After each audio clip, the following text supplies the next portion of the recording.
प्रणाम। मैं हूं अलका तोमर और हम बात कर रहे हैं बुद्ध व बौद्ध धर्म की। बुद्ध बौद्ध धर्म के प्रवर्तक हुए। यही बौद्ध धर्म आज विश्व का चौथा सर्वाधिक लोकप्रिय धर्म है। चूंकि बौद्ध धर्म के अनुयायी मानते हैं कि धर्म की नीतियां किसी पुस्तक में न रहकर अनुयायियों के व्यवहार में परिलक्षित होनी चाहिए, इसलिए बौद्ध धर्म में गीता, कुरान या बाइबल जैसी कोई पुस्तक नहीं है। फिर भी बौद्ध साहित्य प्रचुर मात्रा में उपलब्ध है। हमारी आज की कथा बाबा भीमराव अंबेडकर जी द्वारा संकलित पुस्तक बुद्ध व उनका धम्म पर आधारित है। आज से 2500 वर्ष पूर्व कपिल वस्तु के राजकुमार गौतम सिद्धार्थ ने संघ को नैतिक दुविधा से बचाने के लिए संन्यास लिया। वे मगध गए, जहां राजा बिंबिसार स्वयं उन्हें अपने राज्य पर उनके साथ मिलकर राज्य करने का निमंत्रण देने के लिए गए, परंतु सिद्धार्थ इसके लिए राजी न हुए। वे सत्य की खोज में आगे जाना चाहते थे। अंततः वे राजा बिंबिसार को ये वचन देकर आगे बढ़े कि संबोधि प्राप्त होने के पश्चात वे अवश्य मगध लौटेंगे। आगे बढ़ने पर उन्हें कपिल वस्तु से आ रहे 5 परिव्राजक मिले। उन्होंने इन्हें सूचित किया कि उनकी परिव्रजा लेने का कारण समाप्त हो चुका है। कोलियों व साक्यों में अब कोई वैमनस्य नहीं रहा। वह युद्ध की नौबत ही न आई, क्योंकि वार्तालाप से ही बात सुलझ गई। अतः अब वे पुनः ग्रस्त जीवन व्यतीत कर सकते हैं। उन्हें सन्यासी बनने की आवश्यकता नहीं है। परंतु अब सिद्धार्थ एक महान उद्देश्य के लिए संन्यास धारण किए हुए थे, अतः वे उस ही मार्ग पर चले। वे आगे भृगु ऋषि के आश्रम में पहुंचे व वहां उन्होंने कठिन तप में लीन सन्यासियों को देखा। कोई कच्चे भोजन पर जीवित था तो कोई अन्य चिड़ियों की भांति गिरे हुए अनाज को चुगकर।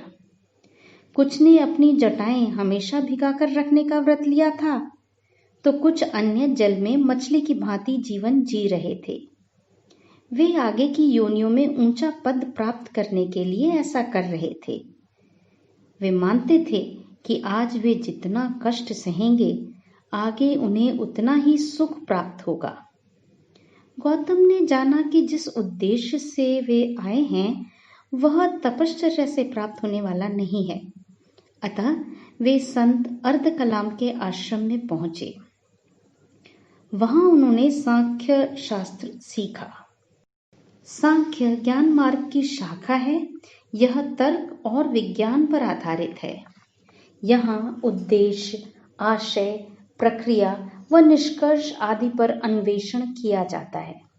सांख्य को सिद्ध करने के पश्चात गौतम ने ध्यान सीखने के लिए अर्धकलाम जी से आज्ञा ली।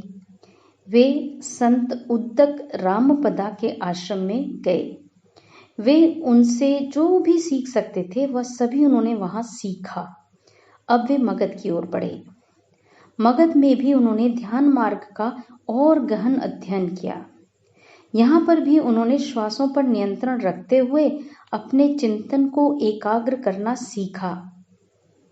जहाँ कौशल में श्वासों का नियंत्रण गति पर आधारित था, वहां मगध में श्वास रोककर ध्यान किया जाता था। यह अत्यंत कष्टदायी था। फिर भी गौतम ने इस विधि को भी सिद्ध किया। अब गौतम ने तपश्चर्या के मार्ग पर चलकर स्वयं उसके बारे में अनुभव ग्रहण करने की सोची व इसके लिए वे गया गए। यहाँ इन्हें मगध वाले वही 5 परिव्राजक मिले। वे उनसे प्रेम से मिले तथा 5 ने सिद्धार्थ गौतम को अपना गुरु भी मान लिया। 6 वर्षों तक कठिन तप से गौतम की काया अत्यंत क्षीण हो गई।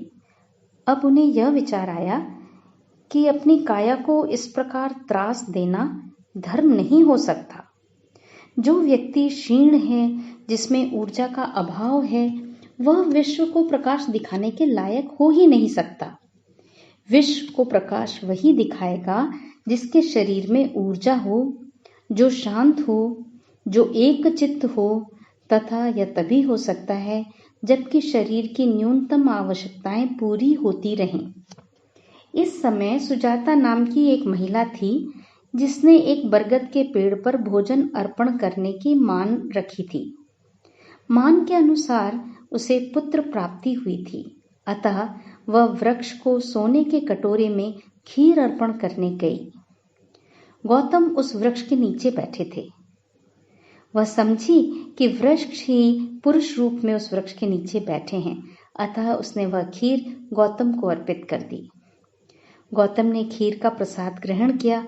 वह स्वयं में शक्ति का संचार महसूस किया। जब उनके शिष्यों ने यह देखा तो वे विचलित हो गए। उन्हें लगा गौतम पथभ्रष्ट हो गए हैं, अतः उन्होंने उन्हें त्याग दिया। गौतम ने बुरा नहीं माना। उन्होंने खान पान इत्यादि से स्वयं को पुष्ट किया। वह नई ऊर्जा से ज्ञान प्राप्ति के लिए बैठ गए। उन्हें संबोधि 4 चरणों में प्राप्त हुई। पहले विचार व वितर्कों का मंथन हुआ। दूसरा, एकाग्रता आई। तीसरा, समचिंतन व जागरूकता आई। चौथा, समचिंतन व पवित्रता का संयोग हुआ। उन्हें संज्ञान हुआ कि वे एक नहीं 2 प्रश्नों के उत्तर ढूंढ रहे हैं। पहला, कि संसार में दुख हैं। दूसरा, दुख का अंत किस प्रकार किया जाए। वे एक वृक्ष के नीचे बैठकर गहन चिंतन में डूब गए, तब तक जब तक उन्हें अपने प्रश्नों के उत्तर नहीं मिल गए। अब वे बुद्ध थे। उनके प्रश्नों के उत्तरों को हम जानेंगे श्रृंखला के अगले भाग में। तब तक बुद्ध के विषय में और जानें व इस वीडियो को लाइक, शेयर, सब्सक्राइब करें और हाँ, बेल आइकन दबाना न भूलें। धन्यवाद।